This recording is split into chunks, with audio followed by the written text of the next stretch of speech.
You've been handed a manual for getting old, and almost every page is wrong. Not slightly off. Completely, expensively, dangerously wrong. Here's the corrected edition. 1. You've been told your entire life that your brain hits some kind of biological expiration date around 30, after which it officially clocks out, files its retirement paperwork, and stops building anything new. After that, the story goes, it's all maintenance and slow, inevitable decline. That's not science.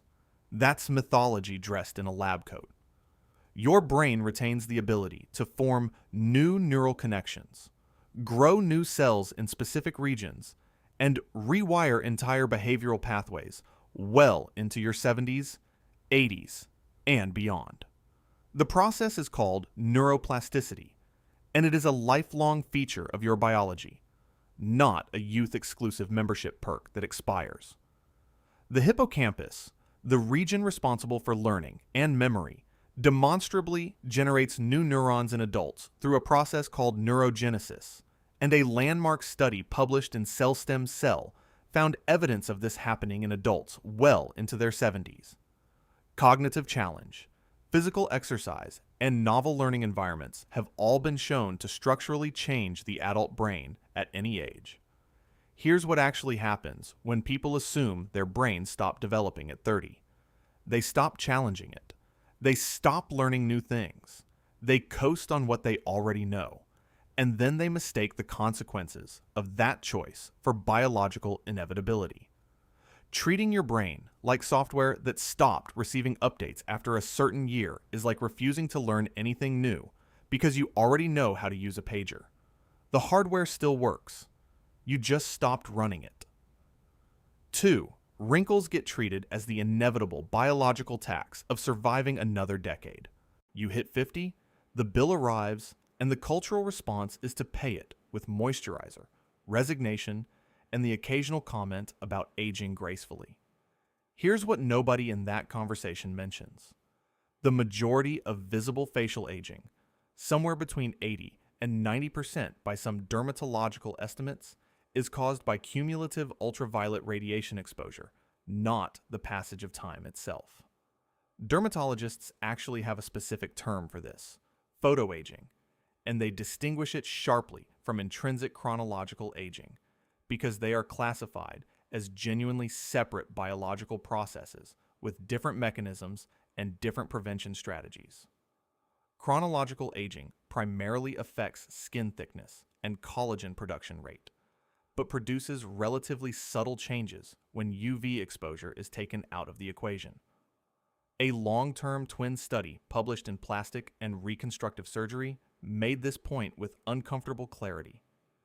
Twins with higher lifetime sun exposure appeared significantly older than their genetically identical counterparts. Same DNA, dramatically different faces. UV radiation breaks down collagen and elastin fibers directly, triggers DNA damage in skin cells, and creates reactive oxygen species that degrade skin architecture from the inside out. And consistent sunscreen use, started at any age, demonstrably slows and partially reverses visible photoaging markers. Blaming your birthdays for your wrinkles while spending decades in direct sunlight without protection is like blaming your house for water damage while leaving every window open during every rainstorm for 40 consecutive years. The birthday wasn't the problem. 3. Muscle loss after 40 is treated as an iron law of biology in this country, as unstoppable and inevitable as gravity, as pre-written as a lease expiring. The image of the frail elderly body gets accepted as the destination everyone is heading toward. No detours available, no alternative routes worth discussing. Here's the problem with that entire framing. The majority of age-related muscle loss, clinically called sarcopenia, is caused primarily by inactivity, not biological inevitability, and it is largely preventable and substantially reversible at virtually any age you care to name. Research from Tufts University demonstrated that nursing home residents in their 80s and 90s significantly increased muscle mass and strength through a structured resistance training program in as little as 8 weeks. 8 weeks. The biological mechanism that builds muscle, called muscle protein synthesis, responds to resistance training stimulus in older adults through the same fundamental pathways as in younger adults. The rate of natural muscle loss due purely to aging without inactivity in the equation is roughly 1 to 2% per year after 50, a slow drift, not a cliff. Sedentary lifestyle accelerates sarcopenia at rates 3 to 5 times higher than active peers of the same age. Master athletes in their 60s and 70s routinely maintain muscle mass profiles comparable to sedentary adults in their 30s. Accepting muscle loss as an automatic consequence of aging without examining your activity level is like watching your car rust in a driveway and blaming the calendar instead of the garage you never once bothered to use. 4.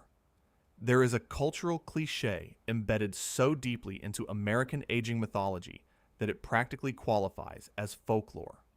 Older adults need less sleep. Grandparents up at 4:30 in the morning, seniors bragging about functioning on 5 hours, and somewhere underneath it all, the quiet societal conclusion that requiring less sleep is just another feature of getting older, like preferring comfortable shoes or complaining about restaurant noise. Older adults need exactly the same amount of sleep as younger adults, 7 to 9 hours per night. What changes is sleep architecture and sleepability, not the fundamental biological requirement. The American Academy of Sleep Medicine and the Sleep Research Society both maintain that adults over 65 require the same nightly sleep duration as adults in their 20s and 30s. Aging disrupts slow-wave deep sleep and REM sleep stages, meaning older adults get less restorative sleep per hour, which makes the full duration even more critical, not less necessary. Chronic short sleep in older adults is directly associated with accelerated cognitive decline, increased cardiovascular disease risk, weakened immune response, and elevated fall risk. The perception that elderly people need less sleep is partially an artifact of sleep disorders, including insomnia, sleep apnea, and restless leg syndrome, which become more prevalent with age and created a pattern that was historically mistaken for reduced need rather than diagnosed and treated. When older adults are given optimal sleep conditions in research settings, their preferred sleep duration aligns closely with younger adult norms. Deciding your body needs less sleep because you're getting older is like deciding your car needs less oil because it has more miles on it. 5. You forget where you left your keys at 60, and everyone in the room nods knowingly, as if they've just witnessed the opening credits of an inevitable film they've all seen before. Memory loss gets absorbed into the aging narrative without question, treated as aging's most loyal companion, universal, unavoidable, and basically written into the contract the moment you hit middle age. Significant memory decline is not a normal feature of healthy aging. It is a symptom of disease, lifestyle factors, medication side effects, poor sleep, or treatable conditions that are frequently and dangerously misattributed to age itself. The National Institute on Aging distinguishes sharply between age-associated memory impairment, which is mild and genuinely normal, and pathological memory loss, which indicates disease processes like Alzheimer's or vascular dementia, not aging per se. Many medications extremely common in older adults, including antihistamines, sleep aids, bladder medications, and certain antidepressants, carry documented cognitive and memory side effects that are routinely dismissed as just aging rather than identified as pharmaceutical consequences. Vitamin B12 deficiency, thyroid dysfunction, and untreated depression are 3 fully reversible conditions that frequently present as apparent memory loss in older adults. The Seattle Longitudinal Study showed that individuals who remained cognitively and physically active demonstrated no meaningful decline in several memory domains well into their 70s. Accepting memory problems as just aging without investigating the actual cause is like watching the check engine light on your dashboard and deciding it's probably just the car getting old, then doing absolutely nothing about it while the engine slowly dismantles itself. 6. Postmenopausal bone loss gets handed to women in this country like a sealed diagnosis with no appeal process. Estrogen drops, bones thin, and the medical conversation jumps straight to pharmaceutical options, as if the structural integrity of your skeleton is entirely out of your hands once hormones shift. Bone density is profoundly modifiable through lifestyle factors at every stage of life, including postmenopause, and the interventions that work are not complicated or obscure. Weight-bearing exercise, specifically resistance training and high-impact activity, directly stimulates osteoblast activity, which are the cells that actually build bone, and multiple clinical trials have demonstrated increased bone mineral density in postmenopausal women who train consistently. The Women's Health Initiative found that adequate calcium alone, without vitamin D and exercise working alongside it, had minimal protective effect, demonstrating that the just take calcium approach is itself an oversimplification that leaves women significantly underprotected. Excessive alcohol consumption, smoking, and very low body weight are each independently associated with accelerated bone loss, meaning your behavioral choices actively work against or for your bone health regardless of what your hormones are doing. Extreme protein restriction, popular in older adult communities under the belief that it protects the kidneys, has actually been shown to harm bone density, not protect it, because adequate dietary protein supports the structural matrix of bone itself. A 2018 meta-analysis in Osteoporosis International found that progressive resistance training produced statistically significant increases in bone density at the lumbar spine and femoral neck in postmenopausal women.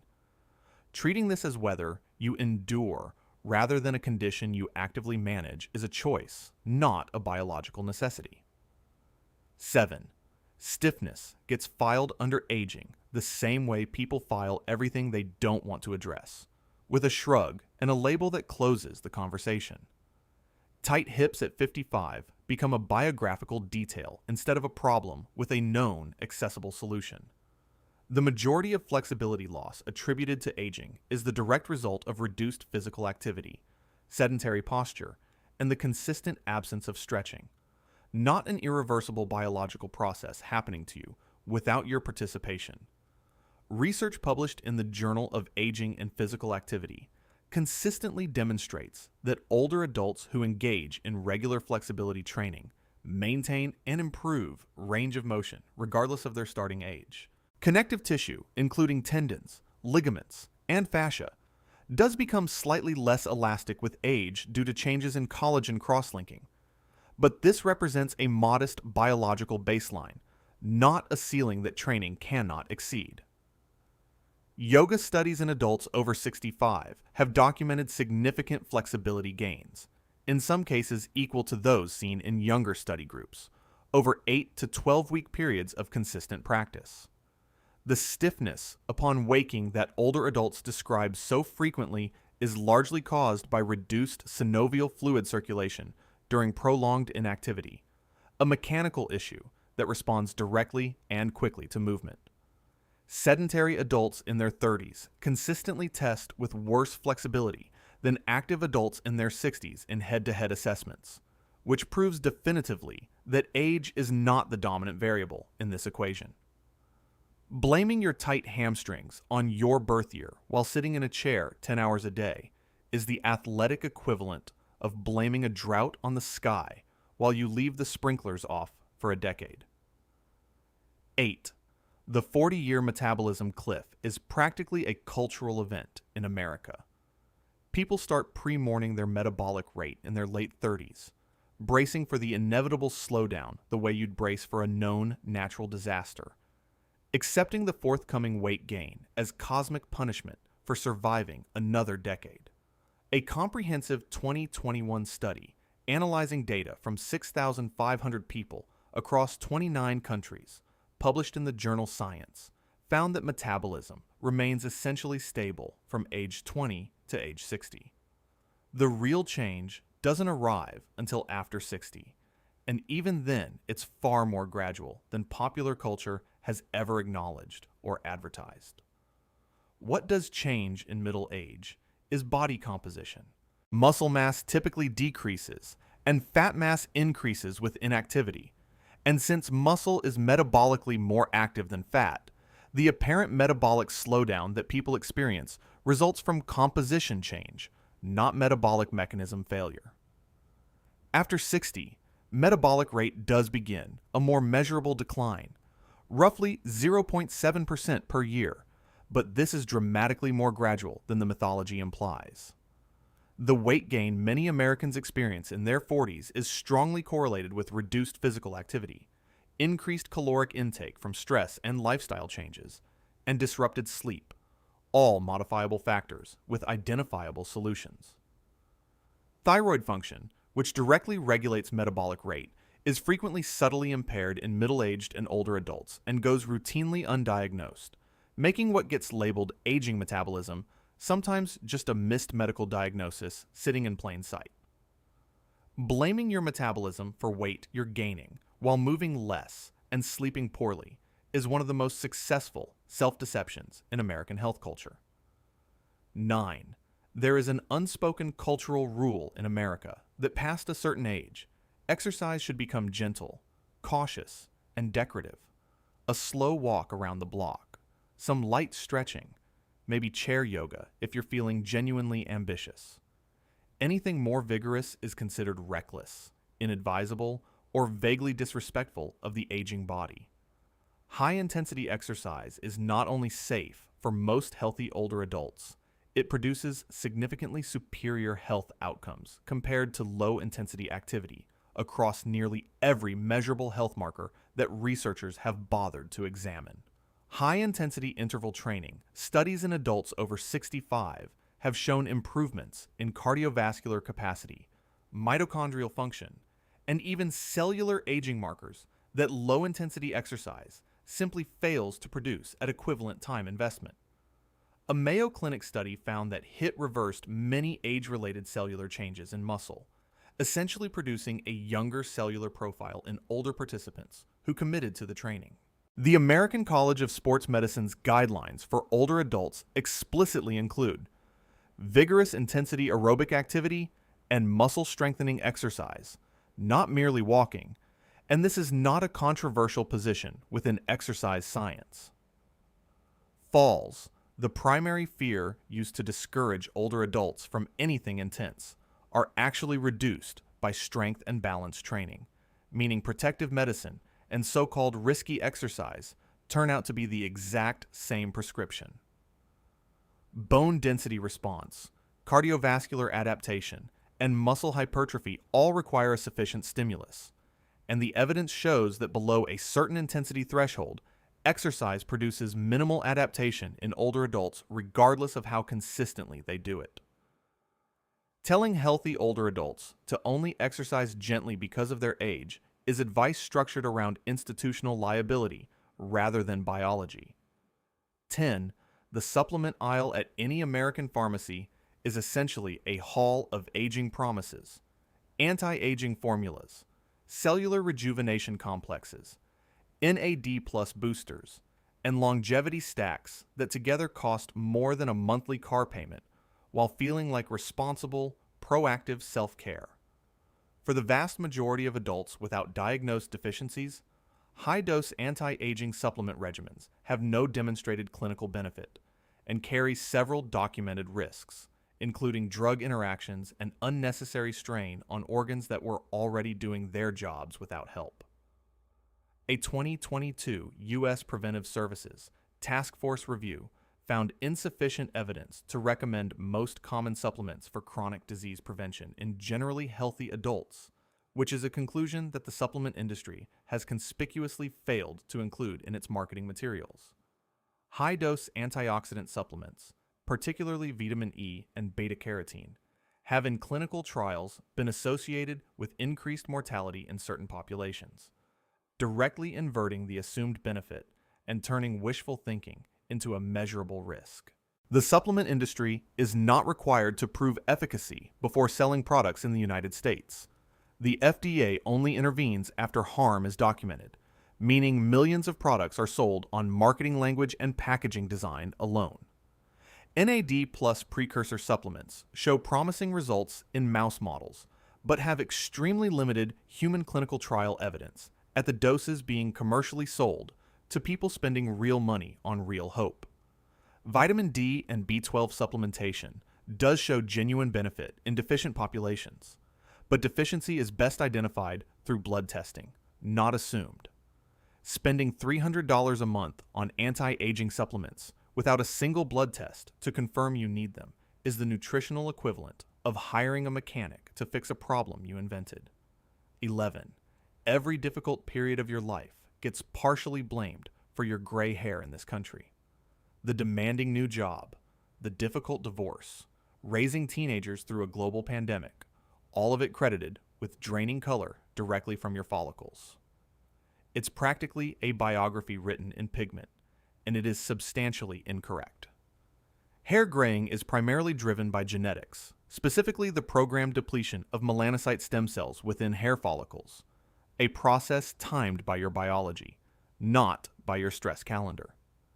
Hair color is produced by melanocytes in the follicle, and as melanocyte stem cell populations deplete over time, a genetically timed process, new hairs grow in without pigment. A 2020 Columbia University study published in eLife did identify a connection between psychological stress and temporary acceleration of gray hair onset through stress hormone effects on melanocyte stem cells.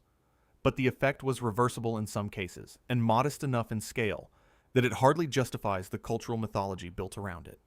The strongest single predictor of when you go gray is when your biological parents went gray, and genetic heritability of graying age exceeds 70% in studied populations. The Marie Antoinette syndrome, the notion that severe shock causes overnight graying, refers to a real but rare condition called diffuse alopecia areata, where existing pigmented hairs fall out rapidly, leaving primarily the already gray hairs visible. Smoking is associated with premature graying through oxidative stress on melanocytes, one of the few genuinely modifiable environmental factors with documented evidence. Blaming your gray hair on a stressful year while your mother went gray at 35 is satisfying storytelling. Your DNA filed that paperwork before you were born. 12. Age-related hearing loss gets handed out as a biological given in American medicine and culture. You get older, your hearing diminishes, and the only remaining conversation seems to be about which hearing aid is least embarrassing to wear in public. While some degree of age-related inner ear change is genuinely biological, the rate and severity of hearing loss is profoundly affected by lifetime noise exposure, cardiovascular health, and smoking, all of which are modifiable factors that the just aging framing conveniently erases from the conversation. The National Institute on Deafness distinguishes between age-related hearing change, which is mild and biological, and noise-induced hearing loss, and both frequently occur simultaneously in older adults and get conflated under the single, unhelpful diagnosis of age-related hearing loss. Cumulative occupational and recreational noise exposure is the single largest contributor to hearing loss diagnosed in older adults, making a substantial portion of what gets called age-related hearing loss, actually preventable noise damage accumulated over a lifetime. Cardiovascular disease restricts blood flow to the cochlea, the inner ear structure responsible for sound processing, accelerating sensory cell death, and making hearing loss a cardiovascular warning sign in many older adults rather than merely an age marker. A study in JAMA found that adults who began using hearing aids promptly after diagnosis showed significantly slower cognitive decline than those who declined treatment, reframing untreated hearing loss as a dementia risk factor rather than an inconvenience. Treating hearing loss as inevitable while spending 40 years at loud events without ear protection is like wondering why your vision is failing while reading exclusively in the dark since 1985. 13. The glass of red wine, a day mythology, has reached the status of folk medicine in America. It gets cited at dinner tables, repeated by well-meaning physicians, and used to make nightly drinking feel like cardiology homework you're responsibly completing. Especially for older adults, this framing functions as a permission structure disguised as health advice. The supposed cardiovascular benefit of moderate alcohol consumption has been substantially revised, and more rigorous research methods, particularly Mendelian randomization studies, suggest the benefit is largely a statistical artifact rather than a pharmacological reality. Earlier studies showing cardiovascular benefit from moderate drinking suffered from a methodological problem called sick quitter bias, where people who quit drinking often do so because they are already ill, making abstainers look unhealthier than moderate drinkers in comparison and producing a false protective signal. Mendelian randomization studies, which use genetic variants to assign comparison groups without lifestyle confounding, find little to no cardiovascular benefit from moderate drinking when the comparison is done cleanly and the bias is removed. In older adults specifically, alcohol's risks become increasingly significant. Increased fall risk, drug-alcohol interactions critical in a population with high medication burden, accelerated cognitive aging, and disrupted sleep architecture, all compounding with age. The International Agency for Research on Cancer classifies alcohol as a Group 1 carcinogen, with cancer risk beginning at even low consumption levels and rising linearly with dose.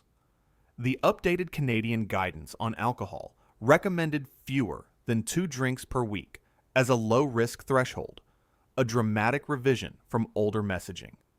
Citing a study methodology that's been scientifically reconsidered to justify nightly drinking is using a recalled verdict to make a current decision. 14. The phrase "you can't teach an old dog new tricks" has been so thoroughly applied to human cognition that millions of older adults actively stop attempting to learn new skills. A self-fulfilling prophecy powered by a saying that was never about human brains in the first place and should never have been applied to them. Adult learning capacity, while different in character from childhood learning, remains fully functional into advanced age for the overwhelming majority of people, with neurological evidence demonstrating genuine new skill acquisition at virtually any age researchers have bothered to study. Numerous studies on older adults learning digital technology, new languages, and musical instruments have shown successful acquisition, sometimes at the same rate as younger adults when the initial familiarity disadvantage is properly controlled for in the research design. The brain's hippocampus continues to support new memory formation and procedural learning well into old age in cognitively healthy individuals, providing the biological substrate that the "you can't teach old dogs" framing pretends doesn't exist. Cognitive processing speed, which does genuinely slow with age, affects how quickly learning occurs, not whether it occurs. Given sufficient time and repetition, older adults demonstrate equivalent learning outcomes to younger adults across a wide range of skill domains. A 2018 study found that older adults who learned quilting and digital photography, novel and cognitively demanding tasks, showed significant memory improvements compared to those in passive social activities, directly demonstrating active adult neuroplasticity in practice. Using a phrase invented about animal training to stop yourself from learning something new in your 60s is giving a dog training metaphor significantly more authority over your life than it has ever earned or deserves. 15. The word senile gets used casually in family conversations, in comedy, in how society narrates confused elderly adults. It gets treated as the extreme end of normal aging. Enough years accumulated, and the mind just goes, sad, but apparently inevitable, as predictable as a product reaching the end of its warranty period. Severe cognitive decline is not a normal aging stage.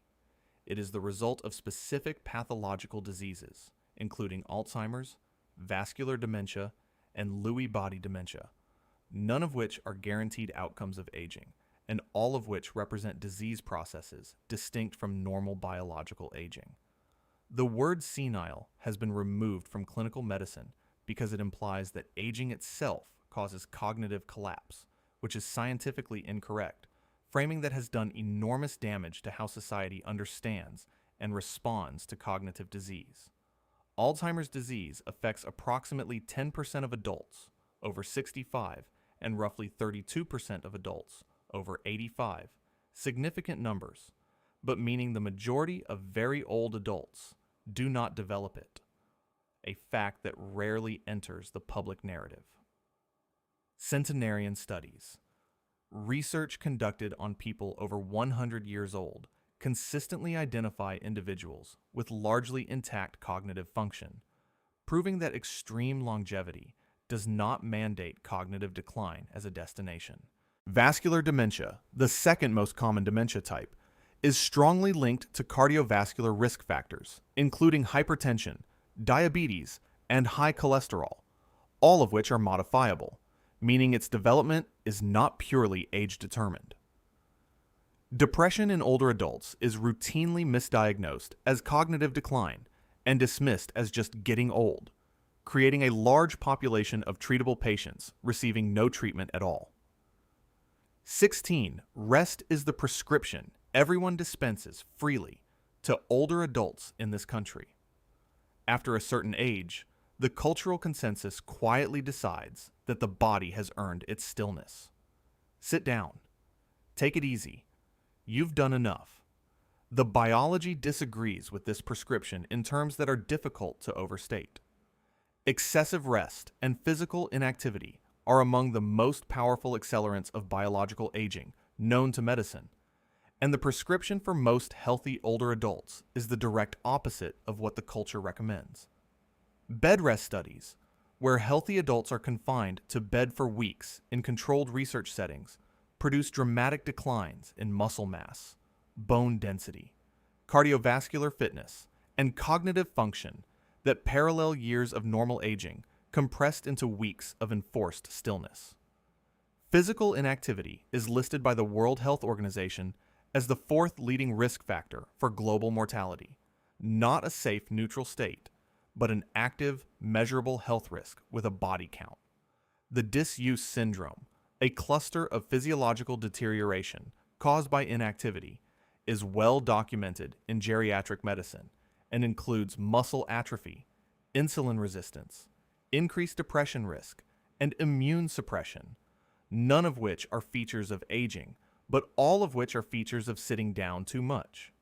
Research shows that sedentary older adults who begin exercise programs recover significant functional capacity quickly, demonstrating that much of their measurable decline was inactivity-induced rather than aging-induced and therefore reversible. Social isolation, which frequently accompanies sedentary retirement lifestyles, independently increases mortality risk by an amount comparable to smoking 15 cigarettes daily. Telling an older adult to rest more for their health is prescribing more of the disease. 17. Collagen decline gets treated as a cosmetic fact of life, the biological equivalent of a lease expiring on something you can't renew. Anti-aging skincare gets dismissed as vanity at best and expensive wishful thinking at worst. The actual dermatological literature tells a substantially different story. Collagen production responds to specific, evidence-based interventions at any age, and several skincare ingredients and lifestyle factors have demonstrated clinical efficacy in stimulating collagen synthesis and measurably improving skin structure in older adults. Retinoids, which are vitamin A derivatives, are among the most clinically validated topical compounds in all of dermatology, with multiple randomized controlled trials demonstrating their ability to increase collagen production and visibly reduce wrinkle depth in older adults who use them consistently. Oral collagen peptide supplementation at 2.5 to 10 grams per day has shown statistically significant improvements in skin elasticity and hydration in multiple clinical studies, including in adults over 65, not merely in younger demographics.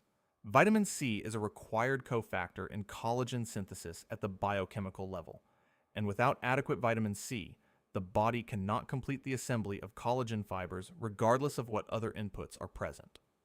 Chronic high blood sugar creates a process called glycation that cross-links collagen fibers, stiffening and degrading skin structure, meaning your dietary sugar intake is a direct and modifiable determinant of how quickly your skin ages. UV exposure, the dominant accelerant of collagen breakdown, remains damaging and preventable at every age, so sunscreen use in your 60s still meaningfully slows further collagen degradation in real, measurable terms. Dismissing evidence-based skincare as pointless vanity after 50 is like deciding not to maintain your house's structural foundation because it's already been standing for decades. 18. Genetic factors account for roughly 20 to 30% of lifespan variation. The other 70 to 80% is determined by environment, lifestyle, and behavioral choices made across a lifetime. Your genome is a starting position, not a finish line, and treating it as a destination rather than a departure point has cost an enormous number of Americans the health outcomes that were biologically available to them. Twin studies, which are the scientific gold standard for separating genetic from environmental influences, consistently find that longevity is 20 to 30% heritable, a much smaller genetic contribution than most people assume when they cite their family tree as a full explanation for their health. The landmark Nurses' Health Study found that 5 lifestyle factors – never smoking, maintaining a healthy weight, exercising regularly, drinking alcohol only moderately, and eating a healthy diet – were associated with a 14-year difference in life expectancy, a lifestyle gap larger than any single genetic advantage studied in the literature. Epigenetics research shows that lifestyle choices actively modify gene expression throughout your life, determining which genes get switched on or off, meaning your behavior influences your biology in ways that operate independently of what DNA you inherited from your parents. Telomere length, a cellular aging marker, responds to exercise, stress management, and diet, demonstrating that biological aging rate is not fixed by genetics, but influenced by choices made across decades. Populations with high longevity identified in Blue Zone research don't share genetics. They share behavioral patterns. Using your family tree as a complete explanation for your health outcomes while living a sedentary, high-stress, processed food lifestyle is the epistemic equivalent of blaming the hand for a game you never learned to play. 19. Sexual interest and activity in older adults is treated as something society is collectively embarrassed about and simultaneously assumes will disappear naturally with time.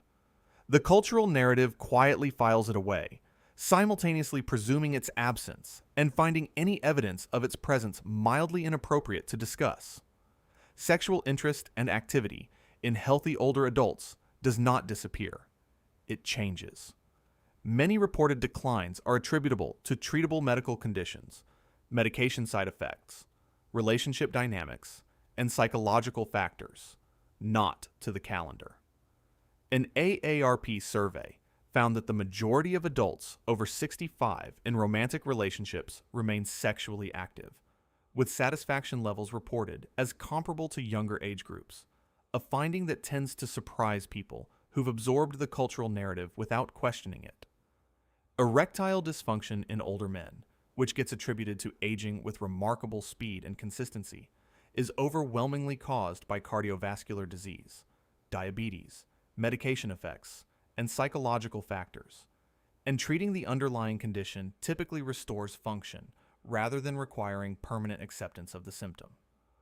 Hormonal changes in both men and women affect sexual response characteristics, including arousal time and physical response intensity, but do not eliminate desire. Changes in mechanics are frequently and incorrectly read as loss of interest, which leads to people not seeking treatment for a solvable problem. Several commonly prescribed medications, including antihypertensives, antidepressants, and antihistamines, list sexual dysfunction as a documented side effect that is reversible with medication adjustment. Research published in the BMJ found that sexual activity in older adults was associated with better cognitive function, better physical health, and higher quality of life, suggesting it is not merely a comfort, but a contributor to overall health. 20. Reading glasses at 40 feel like a rite of passage, practically scheduled, universally expected. Vision decline after middle age gets absorbed into the aging narrative without examination, as if the eyes are simply executing a pre-written program that starts its final chapter right on schedule. While presbyopia, the difficulty focusing up close that does begin in middle age, is genuinely biological, the pace and scope of broader vision decline is heavily influenced by cardiovascular health, blood sugar levels, nutrition, ultraviolet exposure, and screen behavior, most of which are directly modifiable. Age-related macular degeneration, a leading cause of vision loss in older Americans, has strong modifiable risk components. Smoking dramatically increases risk, and the AREDS2 supplement formula has demonstrated clinical efficacy in slowing progression in at-risk individuals, making it one of the clearest examples of intervention, changing a supposedly inevitable aging outcome. Diabetic retinopathy, one of the most common causes of blindness in older Americans, is directly caused by uncontrolled blood sugar and is largely preventable through consistent diabetes management, not an aging inevitability, but a metabolic consequence. Glaucoma, while carrying genetic components, is significantly worsened by chronically elevated intraocular pressure that responds to treatment, and early detection through routine screenings prevents blindness in most cases, where the disease is caught appropriately. Lutein and zeaxanthin, nutrients found in leafy greens and eggs, are specifically incorporated into retinal tissue and have clinical evidence supporting their protective role against macular degeneration and cataracts. Cumulative UV exposure without eye protection accelerates cataract formation across a lifetime. Treating all vision changes after 40 as an unstoppable biological event is how a treatable condition becomes a permanent one, while everyone nods sympathetically about aging. 21. Arthritis gets classified under things that happen to bodies that have been used. As inevitable as a high-mileage vehicle developing mechanical problems, the diagnosis implied by the framing being acceptance, rest, and progressively less movement as the disease advances.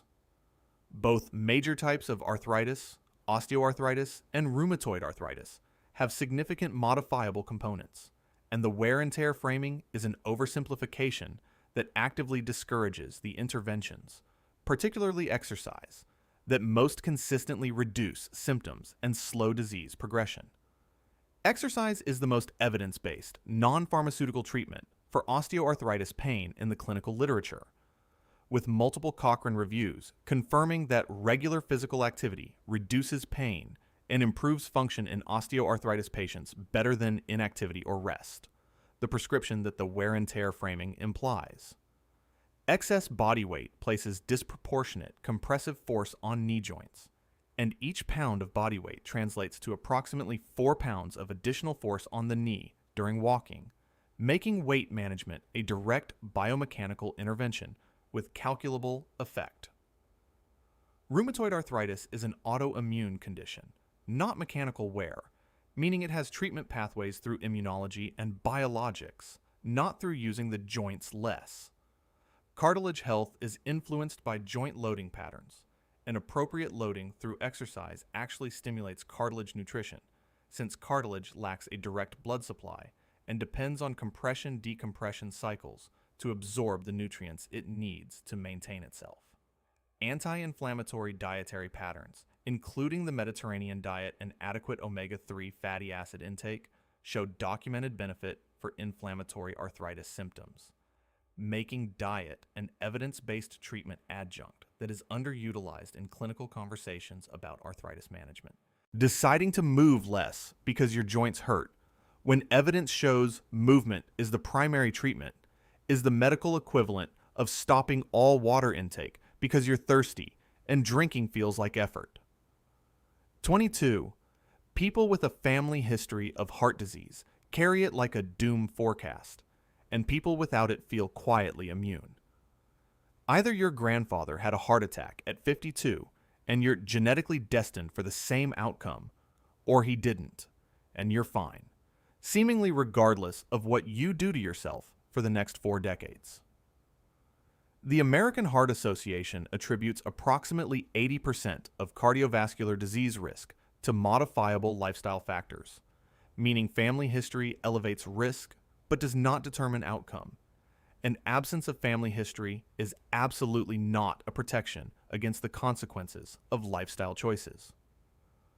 The Framingham Heart Study, one of the longest-running cardiovascular studies in history, identified the core modifiable risk factors: smoking, high blood pressure, high cholesterol, diabetes, and physical inactivity that together account for the vast majority of heart disease burden, regardless of what anyone's grandfather experienced. Roughly half of all heart attack victims have no family history of early heart disease, demonstrating that lifestyle and metabolic risk factors create cardiac events completely independently of heredity in a staggering number of cases. High sensitivity, C-reactive protein, a marker of systemic inflammation, predicts cardiovascular events in people with normal cholesterol, identifying a metabolic risk factor entirely separate from genetic predisposition that standard testing misses. Hypertension, which affects nearly half of American adults, is overwhelmingly diet, weight, and activity modifiable, yet is frequently undertreated and detected far too late. Quitting smoking at any age produces measurable cardiovascular risk reduction within months, with risk approaching non-smoker levels within a decade. Using the absence of family heart disease as permission to live however you want is deciding your house doesn't need smoke detectors because no one in your family has burned one down before. 23.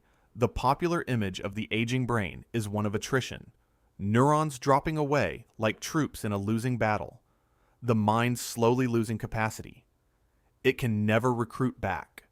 A grim mechanical picture that makes cognitive aging feel like watching something dismantle itself in slow motion with no intervention possible. The brain does not lose massive numbers of neurons with normal aging. Age-related cognitive changes are primarily driven by reduced neural communication speed, changes in neurotransmitter systems, and reduced white matter integrity, not wholesale neuron death of the scale the popular narrative implies. Modern neuroimaging research has largely displaced the massive neuron loss model, with healthy aging brains showing relatively preserved neuron counts in most regions, with decline concentrated in specific areas like the prefrontal cortex and hippocampus, and more modest than previously assumed by earlier, less sophisticated methods. Synaptic loss, the reduction in connections between neurons, is more significant than neuron death in age-related cognitive decline, and synaptic density responds measurably to mental and physical activity, meaning it is not entirely beyond your influence. White matter, the myelin sheaths that insulate neural signals, affects transmission speed and degrades with age, explaining processing speed, declines while preserving overall cognitive capacity in ways that the neuron death framing completely misrepresents. Cerebrovascular health is the dominant modifiable factor in age-related white matter decline, with hypertension and diabetes directly damaging the small vessels that supply white matter with the blood it needs to function. Neuroinflammation, driven by systemic inflammation, poor sleep, and metabolic dysfunction, is an increasingly recognized driver of cognitive aging that responds to lifestyle intervention. Picturing cognitive aging as brain cells dying by the thousands is like thinking your computer slows down because the chips are physically melting. 24. Chronic pain in older adults is perhaps the most universally undertreated medical condition in America, powered in enormous part by the narrative that pain is simply what aging feels like from the inside. Patients accept it as biographical. Physicians sometimes dismiss it as expected, and millions of Americans live diminished, constrained lives inside a condition that medicine has multiple treatment pathways for. The American Geriatric Society explicitly states that pain is not a normal consequence of aging, and that untreated chronic pain is associated with depression, social isolation, functional decline, and accelerated cognitive deterioration, none of which are trivial consequences of an acceptance-based treatment philosophy. Older adults are significantly undertreated for pain relative to younger patients in ways that are well documented in the research literature. They receive lower doses of pain medications, are less frequently referred to pain specialists, and have their pain reports taken less seriously by healthcare providers, disparities that exist independently of the clinical severity of their pain. Many causes of chronic pain in older adults, including treatable inflammatory conditions, nerve compression syndromes, and undiagnosed autoimmune conditions, are frequently attributed to just aging and never properly investigated, meaning the diagnosis forecloses the investigation before it begins. The consequences of untreated pain extend well beyond discomfort. Inactivity from pain accelerates muscle loss, cardiovascular deconditioning, and metabolic dysfunction, creating a cascading health decline from an untreated symptom. Non-pharmacological pain treatments, including physical therapy, cognitive behavioral therapy for pain, and acupuncture have clinical evidence bases, but are vastly underutilized in older adult pain management. Accepting chronic pain as just part of aging is a medical framing that would never be applied to a 35-year-old. The age at which we start applying it says more about ageism in medicine than it does about physiology. 25. There is a widely accepted ceiling in fitness culture around aging that goes something like this: build muscle in your 20s and 30s, then spend the rest of your decades desperately trying not to lose what you built.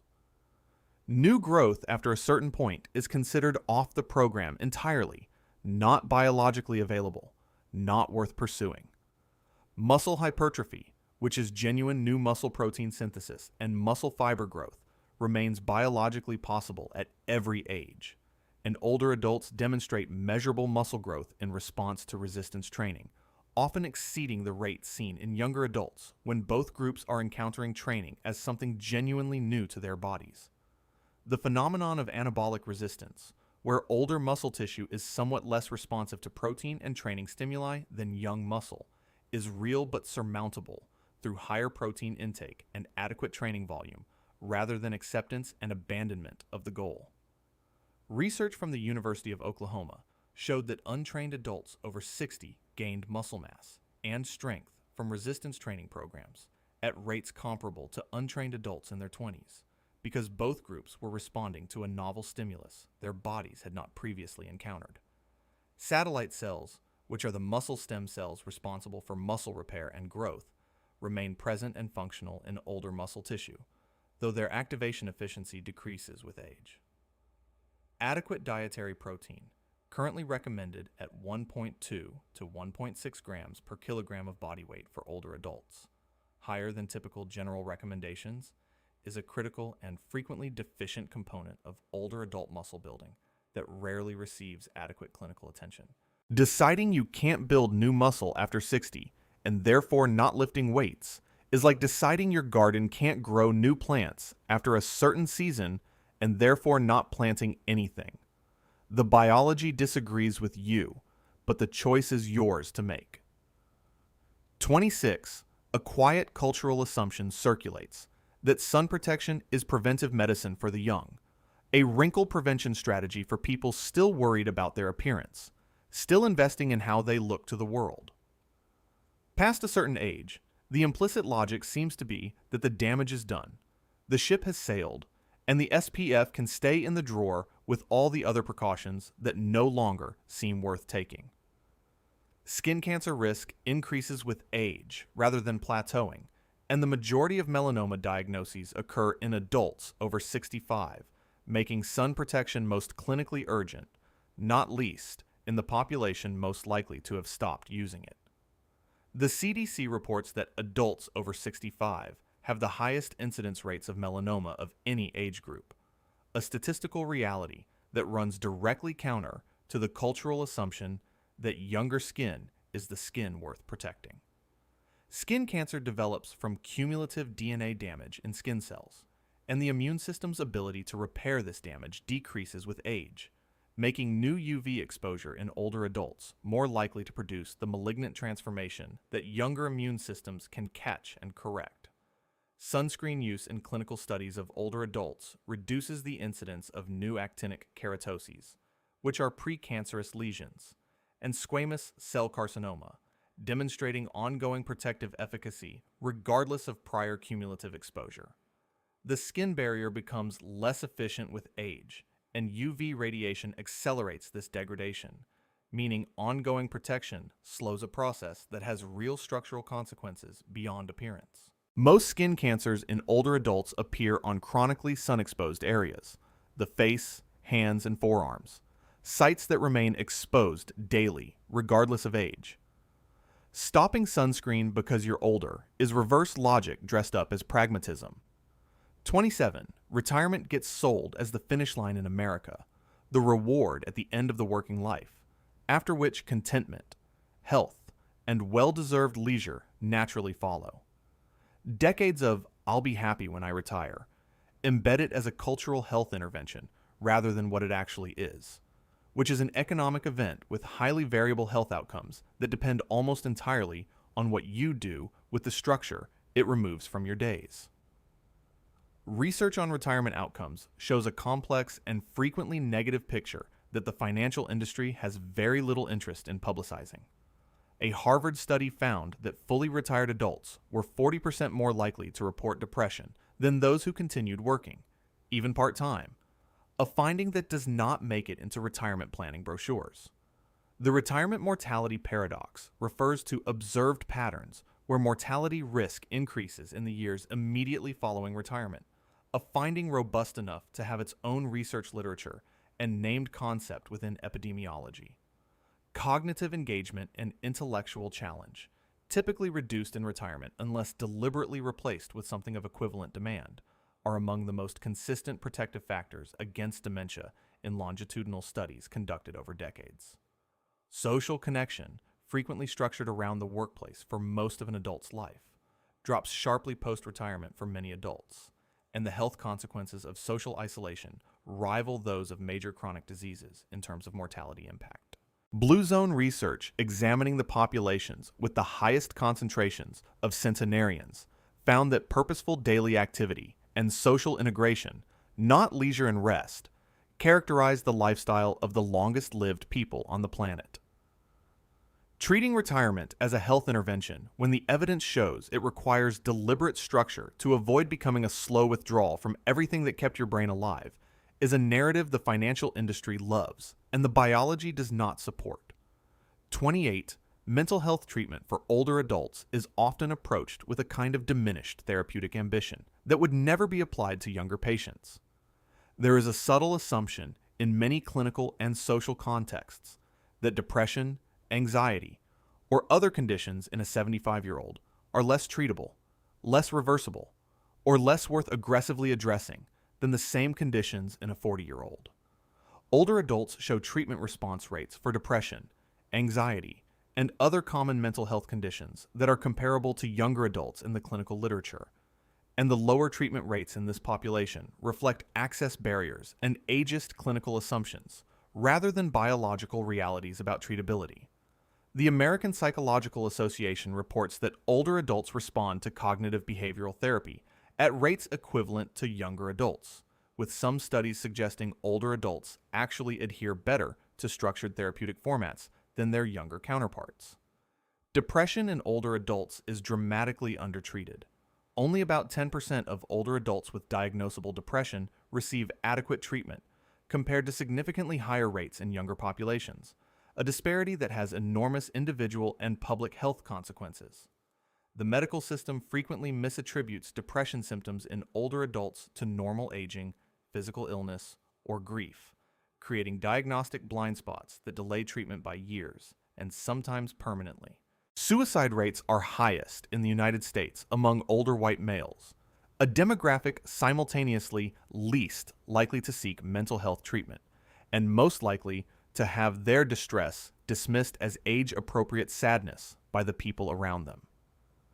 Exercise has demonstrated antidepressant efficacy in older adults specifically, with randomized controlled trials showing improvement in major depression comparable to medication at adequate doses. Providing lower quality mental health care to older adults while calling it appropriate for their situation is a clinical failure wrapped in the appearance of compassion. 29. Falls are the leading cause of injury-related death in older Americans, and the cultural response has largely been environmental modification, grab bars in bathrooms, non-slip mats, lower furniture, raised toilet seats.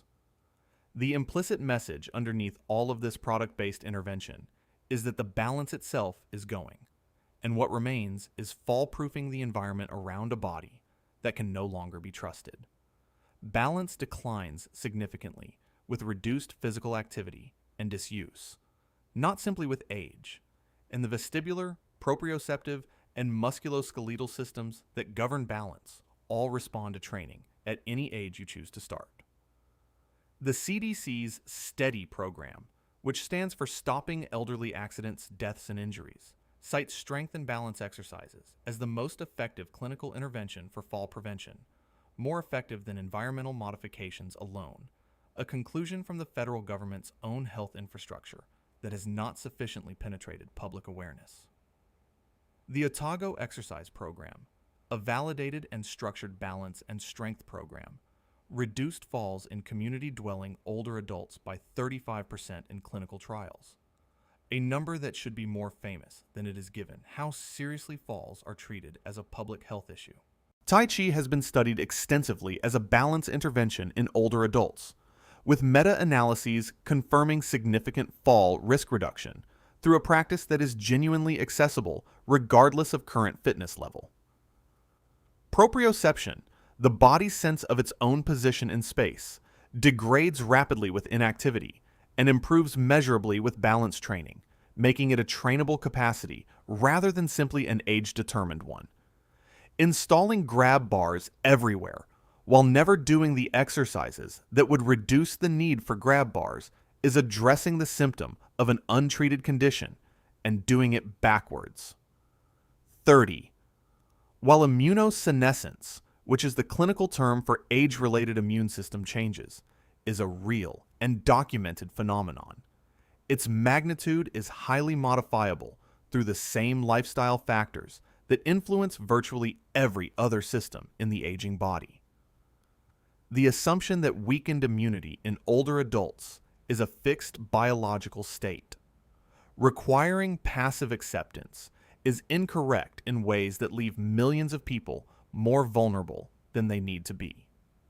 Regular moderate exercise has demonstrated specific immunological benefits in older adults, including improved natural killer cell activity, better vaccine antibody response, and reduced systemic inflammation, all documented in peer-reviewed immunology literature in ways that should have changed the clinical conversation around aging immunity long ago. Chronic psychological stress causes elevated cortisol levels that suppress immune function through well-characterized biological pathways, and stress management interventions in older adults produce measurable improvements in immune markers in research settings. Zinc deficiency, which affects up to 40% of older adults due to dietary inadequacy and reduced absorption efficiency, directly impairs T-cell function and is reversible through supplementation or dietary correction, a straightforward intervention that is not being made at population scale. Vaccine response in older adults is blunted by immunosenescence, but this blunting is partially corrected by physical fitness, with active older adults showing significantly better antibody responses to influenza vaccination than sedentary peers, meaning exercise improves your vaccine outcomes in a literal, measurable sense. The gut microbiome, which is a central regulator of immune function, changes significantly with age, but responds to dietary fiber intake, probiotic exposure, and physical activity in older adults at clinically relevant magnitudes. Accepting immune decline as a one-way door while ignoring every available input that influences it is a choice, not an inevitability. 31. The protein kidney mythology found a particularly devoted following in older adult nutrition, where it gets cited as a reason to reduce dietary protein at precisely the life stage when protein is most critical for maintaining muscle, bone, immune function, and virtually every other system that keeps you functionally independent.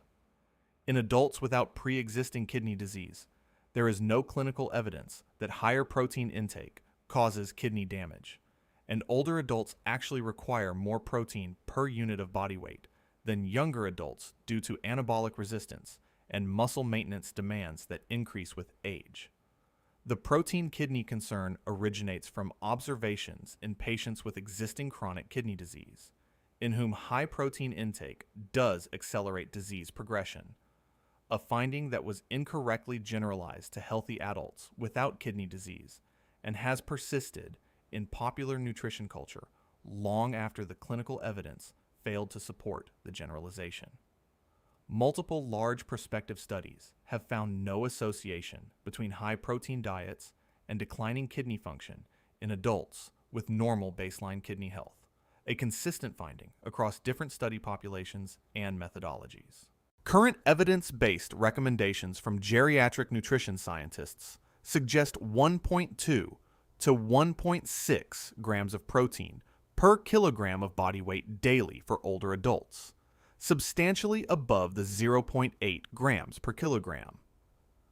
General adult recommendation that many older adults are using as their target. Protein inadequacy in older adults is associated with sarcopenia, osteoporosis, impaired wound healing, and immune dysfunction, consequences that are far better documented in this population than the hypothetical kidney risks of simply eating adequate protein. Restricting the macronutrient most critical to maintaining muscle and function in older adults, based on a caution that applies to a different disease in a different population, is nutritional advice that has been quietly failing older Americans for decades while sounding responsible. 32. Bladder control issues are whispered about in older adult communities and addressed primarily through product marketing. Discrete pads and adult briefs sold with euphemistic language that treats the condition as a permanent state requiring management, rather than a medical symptom requiring investigation. The subtext is nearly universal. This is just what happens, and the solution is management, not treatment. Urinary incontinence is not a normal aging outcome. It is a medical symptom with identifiable causes and effective treatments that are dramatically underutilized because patients and providers both accept it as inevitable before investigating whether it actually is. The National Association for Continence reports that fewer than half of people with urinary incontinence discuss it with a healthcare provider, with "I thought it was just aging" being the most commonly cited reason for not seeking care, a statement that represents a massive failure of public health communication.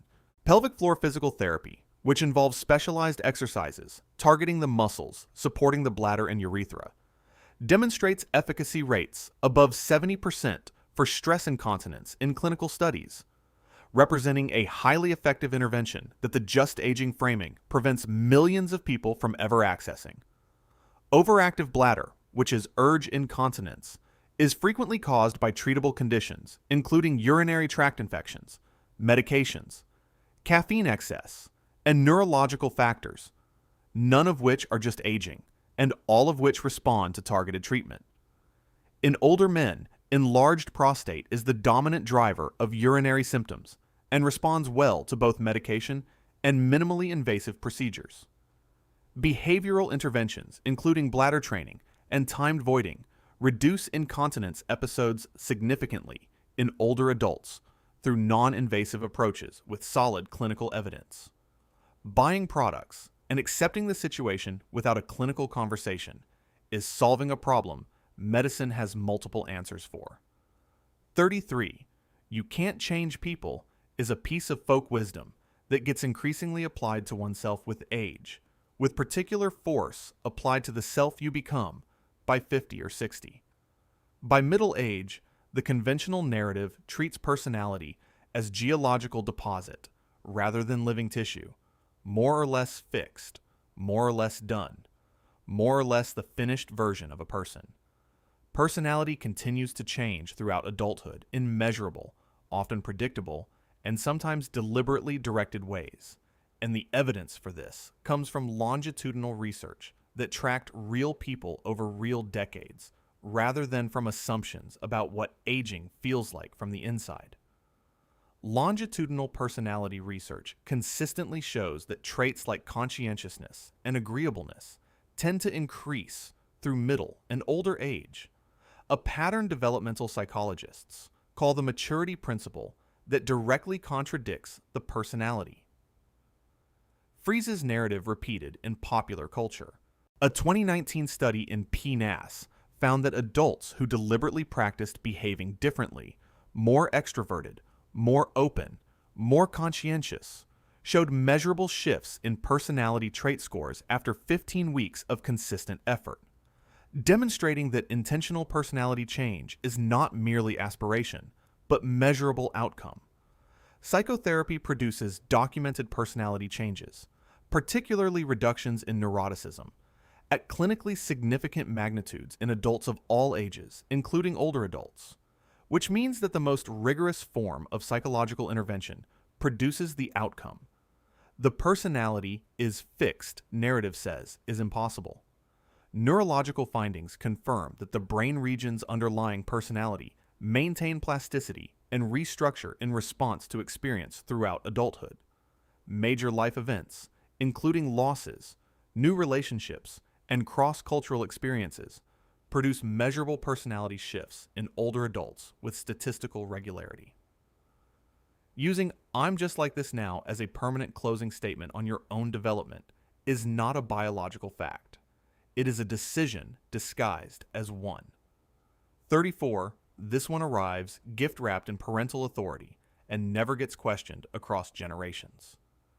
A generation of children was pulled from their reading by worried parents citing permanent eye damage, and those same children, now aging adults, repeat the warning with complete confidence as if it were established physiology. Reading in low light does not cause any measurable structural damage to the eyes. It causes temporary eye strain and fatigue, which resolves completely with rest, a comfort issue rather than a damage issue, and a distinction that the warning consistently fails to make. The American Academy of Ophthalmology explicitly states that reading in dim light does not damage eyesight, and the claim is definitively categorized as a myth in professional ophthalmological literature, not an area of ongoing debate or legitimate clinical concern. Eye strain from low light reading, formerly called asthenopia, is caused by prolonged ciliary muscle contraction as the eye works to focus in suboptimal conditions, a muscular fatigue issue that resolves within minutes to hours of rest, exactly as any other muscle fatigue resolves. There is no mechanism by which photon deficiency during reading produces retinal, corneal, or lens damage, because the structures that would need to be harmed are not damaged by effort or strain, only by chemical exposure or radiation of a type that dimly lit reading environments do not generate.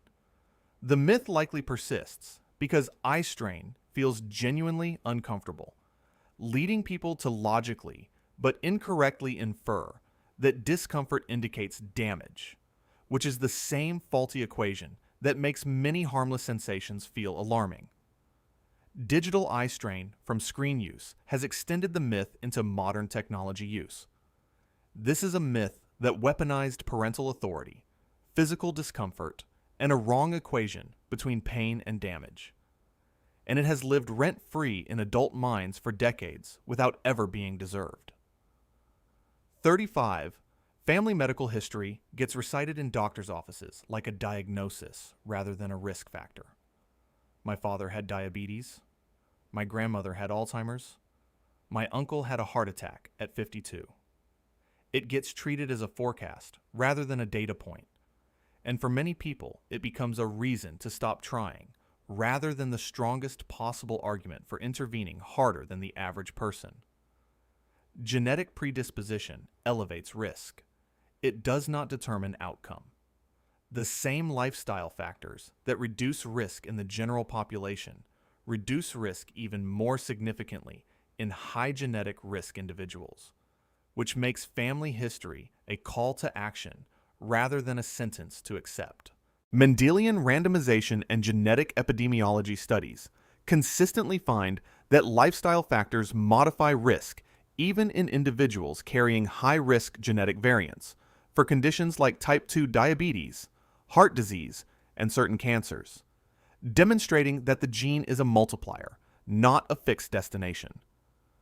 A landmark study in the New England Journal of Medicine found that among adults with high genetic risk for coronary artery disease, those who adopted healthy lifestyles cut their actual risk by nearly 50%, meaning the genetic risk was halved by behavioral choices rather than inherited fate. Only 1 to 3% of Alzheimer's cases are caused by rare, early onset, fully penetrant genetic mutations. The overwhelming majority of Alzheimer's cases are late onset with polygenic risk components heavily modified by lifestyle across decades. APOE4, the most common genetic risk factor for Alzheimer's, increases risk but is neither necessary nor sufficient to cause the disease, and many APOE4 carriers never develop dementia.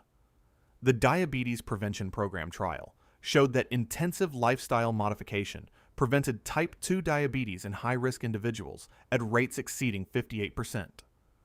Using your family health history as a permission slip to stop managing modifiable risk factors is using the warning label as confirmation of the disaster instead of the instruction to avoid it. 36. Dry, rough, itchy skin in older adults gets cataloged under aging skin as if the epidermis is executing a pre-programmed dehydration sequence that activates in your 60s and simply has to be endured. The biology is more interesting and more actionable than this framing allows. While skin does produce fewer natural lipids with age, the degree of dryness older adults experience is substantially driven by medication side effects, low humidity environments, excessive cleansing habits, inadequate water intake, and nutritional deficiencies, most of which are directly addressable rather than biological facts of life. Diuretics, which are among the most commonly prescribed medications in older adults for blood pressure and heart conditions, cause systemic dehydration that directly worsens skin dryness in ways that are rarely discussed as a skin-related side effect during the prescribing conversation. Hot showers and harsh soap strip the skin's natural lipid barrier more aggressively in older skin, which already produces fewer lipids to begin with, creating a behavioral accelerant layered on top of a biological vulnerability that together produce far worse outcomes than either would alone. Omega-3 fatty acid deficiency impairs skin barrier function, and supplementation studies in older adults show measurable improvement in skin hydration and barrier integrity, suggesting a nutritional pathway to improved skin health that is substantially underutilized. Low ambient humidity, common in heated indoor environments where older adults often spend more time than younger people, dramatically accelerates transepidermal water loss in already compromised skin barriers through mechanisms that are well understood and addressable. Ceramide-containing moisturizers specifically replenish a lipid component that depletes in aging skin, with clinical evidence supporting their efficacy beyond general moisturization effects. Blaming age for skin that's simultaneously being damaged by hot showers, heating systems, diuretics, and inadequate nutrition is accepting a single variable diagnosis for a multivariable problem. 37. The fat phobia of the late 20th century settled most deeply and most durably in older adult nutrition recommendations, where the heart-healthy low-fat diet became orthodoxy and remained there long after the broader nutritional consensus shifted around it. Many older Americans are still eating fat-free products and wondering why their energy is poor, their joints ache, and they can't maintain muscle, without connecting these outcomes to the dietary philosophy that helped cause them. Dietary fat, including saturated fat from whole food sources, is not the cardiovascular villain it was framed as across several decades of public health messaging, and fat restriction in older adults carries specific and documented risks, including inadequate fat-soluble vitamin absorption, reduced satiety, muscle loss, and cognitive decline. Vitamins A, D, E, and K are fat-soluble, meaning they require dietary fat for absorption. Very low-fat diets in older adults create deficiency risks for all four simultaneously, and vitamin D deficiency specifically carries consequences for bone health, immunity, and cognitive function that are severe and increasingly common in the American population. Dietary fat is the most calorically dense macronutrient, and older adults frequently struggle with inadequate caloric intake as appetite changes with age. Low-fat diets reduce caloric density at precisely the life stage where maintaining weight and muscle mass requires caloric sufficiency rather than restriction. The Women's Health Initiative, the largest dietary fat intervention trial ever conducted, found that the low-fat diet group showed no significant reduction in heart disease, stroke, or colorectal cancer compared to control groups, failing to validate the central premise of the diet it was designed to study. Brain tissue is approximately 60% fat, and adequate dietary fat supports neuronal membrane integrity, myelin maintenance, and neurotransmitter production. The Mediterranean diet, the most evidence-supported dietary approach for longevity, is not a low-fat diet. Restricting fat because of messaging that the research itself failed to validate is nutritional nostalgia masquerading as evidence. 38. Sensory and mobility declines in older adults get treated as separate tracks with separate specialists and separate management plans that never quite converge on the systemic picture. You see the audiologist for hearing, the ophthalmologist for vision, the orthopedist for the knee, the neurologist if things get serious, and the overall pattern either doesn't get named or gets named too late to matter. Sensory losses, particularly vision and hearing, are major and independent risk factors for cognitive decline, depression, fall risk, and social isolation. Interconnected system failures that accelerate aging across multiple domains simultaneously, rather than isolated inconveniences requiring isolated solutions. Untreated hearing loss increases dementia risk by 2 to 5 times depending on severity, and a major 2023 Lancet study found that hearing intervention reduced cognitive decline by 48% in high-risk older adults, reframing hearing aids as a cognitive intervention rather than a comfort device.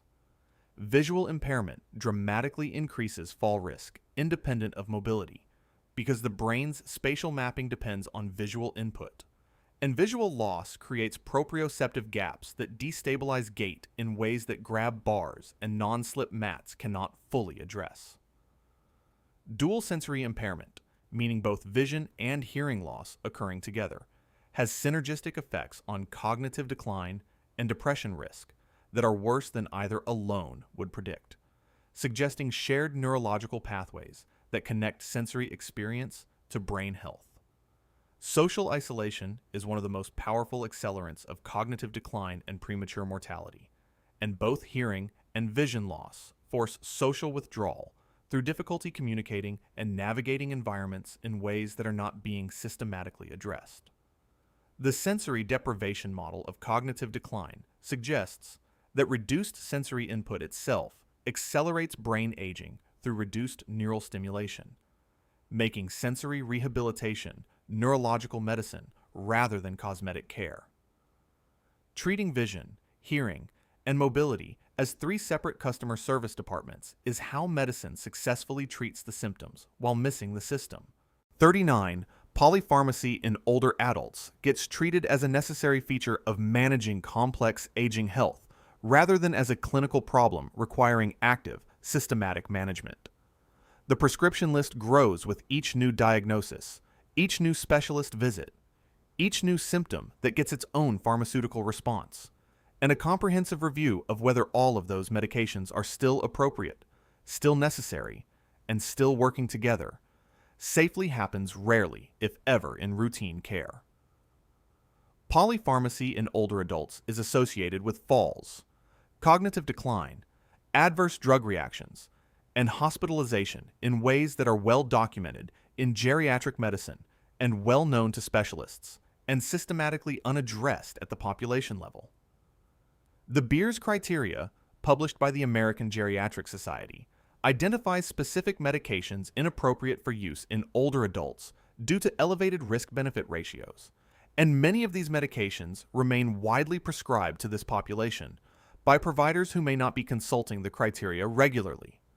Drug-drug interactions increase exponentially with the number of medications, with a patient on 5 medications having 10 possible two-way interactions, and a patient on 10 medications having 45. A mathematical explosion of interaction risk that routine prescribing practices rarely account for.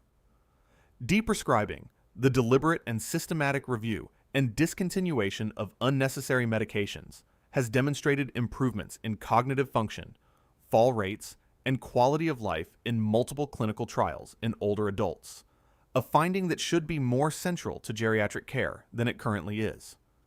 Anticholinergic medications, found in sleep aids, bladder medications, some antihistamines, and certain antidepressants, cause cognitive impairment in older adults that is frequently indistinguishable from early dementia and often reverses with medication discontinuation, meaning some people are being treated for dementia when they should be having a medication discontinued. Treating a growing medication list as the inevitable cost of aging health rather than as a system requiring active review is how treatable problems become permanent diagnoses. 40.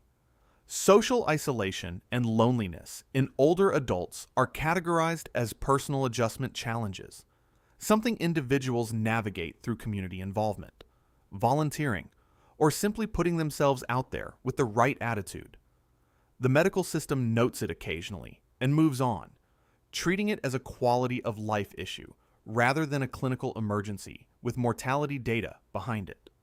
Social isolation and loneliness are mortality risk factors of a magnitude comparable to smoking, obesity, and physical inactivity, and they are treated with a fraction of the urgency those conditions receive, despite the evidence being equally clear. A meta-analysis of 148 studies found that social isolation increased mortality risk by 26%, loneliness by 26%, and living alone by 32%, effect sizes that were compared in the same analysis to smoking 15 cigarettes daily, a comparison that has not changed the policy response in proportion to its implications. The U.S. Surgeon General issued an advisory in 2023 declaring loneliness and social isolation a public health epidemic, specifically citing older adults as a disproportionately affected population in need of systemic response rather than individual responsibility. Neurobiological mechanisms connecting loneliness to mortality include chronic elevation of cortisol and inflammatory markers, disrupted sleep, impaired immune function, and accelerated brain aging. Real physiological pathways rather than metaphorical descriptions of feeling bad.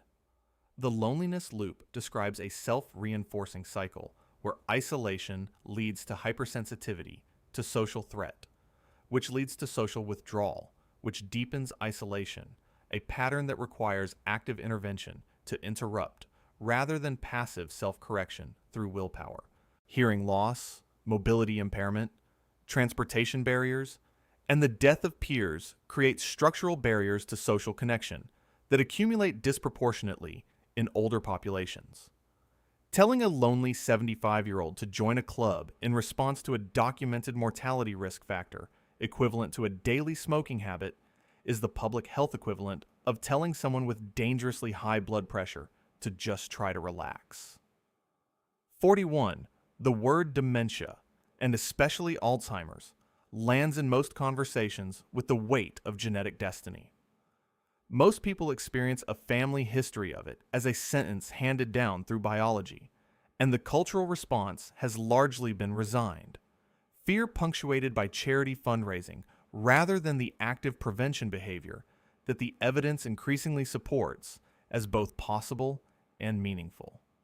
Up to 40% of dementia cases are estimated to be attributable to modifiable risk factors, meaning nearly half of all dementia globally could theoretically be prevented or delayed through identifiable lifestyle and health interventions that people are not being told about with the urgency the data warrants. The Lancet Commission on Dementia Prevention, Intervention, and Care identified 12 modifiable risk factors, collectively accounting for approximately 40% of dementia burden: education, hypertension, hearing loss, obesity, smoking, depression, physical inactivity, diabetes, excessive alcohol, traumatic brain injury, air pollution, and social isolation, all of which are influenced by individual and policy-level choices. Only 1 to 3% of Alzheimer's cases are caused by rare, early-onset, fully penetrant genetic mutations. The overwhelming majority are late-onset with polygenic risk components that are heavily modified by lifestyle choices made across decades. APOE4, the most common genetic risk factor for Alzheimer's disease, increases risk substantially, but is neither necessary nor sufficient to cause the disease, and many APOE4 carriers reach advanced age without developing dementia. Physical exercise is the single intervention with the most consistent evidence for reducing dementia risk across the literature, with studies showing risk reduction of 30 to 40% in regular exercisers compared to sedentary individuals of the same age. Treating dementia as a genetic verdict while ignoring the 40% of risk that sits in your control is like refusing to wear a seatbelt, because car accidents sometimes happen to people who are wearing one. 42. Depression in older adults is normalized in ways that would never be applied to a younger patient. In clinical and social contexts, it gets quietly called understandable given the circumstances, with the circumstances being age, loss, and physical decline, as if the appropriate response to a clinical disorder is acceptance rather than treatment. The word understandable has done significant damage in medicine, and older adults have borne a disproportionate share of that damage. Depression is not a normal feature of aging. It is a clinical disorder with the same diagnostic criteria, treatment pathways, and recovery potential in older adults as in younger populations, and the normalization of depression in aging is actively preventing treatment that would work if offered. Major depressive disorder affects an estimated 1 to 5% of community-dwelling older adults and up to 13% of those requiring home health care, rates comparable to other age groups, which means aging does not cause depression at elevated rates. It just makes the system less likely to treat it. Subsyndromal depression, meaning significant depressive symptoms that don't meet full diagnostic criteria, affects far higher numbers of older adults and is associated with functional decline, increased mortality, and lower quality of life, even without meeting the threshold for a full diagnosis. Depression in older adults is associated with distinct biological underpinnings, including inflammatory pathway activation, vascular changes in mood-regulating brain circuits, and neurodegeneration, active disease processes rather than the natural emotional response to getting older. The gap between depression prevalence and treatment in older adults is among the largest of any demographic, driven by patient reluctance to report symptoms, provider reluctance to diagnose, and systemic ageism in how mental health resources are allocated. Suicide rates are highest in the United States among older white males, a demographic least likely to seek treatment and most likely to have their distress called age-appropriate. Calling untreated clinical depression understandable and moving on is abandonment wearing the clothes of compassion. 43. The anti-aging industry is built on a promise of reversal. Feel younger, look younger, be younger. It's the framing behind billions of dollars of products, procedures, and marketing language that positions aging as a problem, requiring youth as its solution, and older adults as a before picture in need of restoration to a previous state. The healthiest psychological relationship with aging is not the pursuit of youth. It is adaptation, acceptance, and the recognition that older adults have measurable psychological advantages over younger people in several key domains that the Feel Young Again narrative actively erases from the conversation and never credits. Research on emotional well-being across the lifespan consistently finds a U-shaped curve where happiness and life satisfaction are often highest in early adulthood and again in later life, with middle age as the trough, meaning the common assumption that well-being deteriorates linearly with age is not just wrong, but precisely backwards at the endpoints. Older adults demonstrate the positivity effect, which is a well-documented cognitive bias toward positive emotional content and away from negative stimuli, producing measurable advantages in emotional regulation, conflict resolution, and social functioning that younger adults cannot replicate by trying harder. Wisdom, defined in psychological research as the integration of knowledge, perspective taking, and emotional regulation, measurably increases with age and is not recapturable by younger minds through any shortcut the market has ever offered. Subjective well-being in older adults is more dependent on quality of relationships, sense of purpose, and physical function than on appearance, meaning the anti-aging industry's primary product addresses the wrong variable for actual well-being. Research by psychologist Becca Levy at Yale found that cultures which frame aging positively, with older adults in respected social roles, produce measurably better cognitive and physical health outcomes in their aging populations. Spending your later decades trying to feel 35 while ignoring the measurable advantages of being 70 is chasing a product significantly less valuable than the one you already have. 44. This is the myth that quietly licenses every other myth on this list. The too late narrative is how the preceding 43 get to stay intact in your mind despite everything you've just been shown. It's the emergency exit for anyone who finds the truth inconvenient. The permission slip to stop here, change nothing, and explain the decision as biology rather than choice. The biology of healthy aging demonstrates measurable benefit from lifestyle improvements at every age, including very advanced age, and there is no documented threshold beyond which intervention produces no meaningful benefit to the person willing to make it. The concept of compression of morbidity, coined by physician James Fries at Stanford, demonstrates that lifestyle changes implemented even in later life can compress the period of serious decline and disability into a shorter window at the very end of life, regardless of when the changes begin relative to the ideal starting point.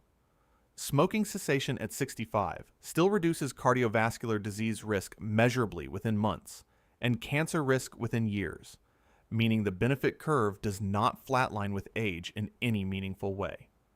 Resistance training initiated for the first time in adults over 80 has produced strength and muscle mass gains within 8 to 12 weeks in multiple clinical trials, demonstrating that the anabolic response to training persists even at the most advanced ages, researchers have studied. Cognitive engagement programs initiated in adults with mild cognitive impairment produce measurable slowing of cognitive decline even after symptoms have already begun, demonstrating that intervention value persists past the prevention window into the treatment window. The MacArthur Foundation Research Network on Successful Aging identified that the most powerful predictor of healthy aging outcomes was not health status in youth, but behavioral choices made in mid to late life. Too late is the only myth on this list that isn't actually about aging. It's about the decision to stop, dressed up as a biological fact. Your body doesn't know it's supposed to stop responding. That part is entirely up to you. 44 myths. Everyone backed by evidence that's been sitting in medical libraries while the myths kept circulating at dinner tables, in doctors' offices, and in your own internal narrative. So here's what belongs in the comments. Which one have you been repeating the longest? And to whom? The most dangerous myths aren't the ones you believe quietly. They're the ones you pass on with complete confidence. If you want to see more, click the video on screen now.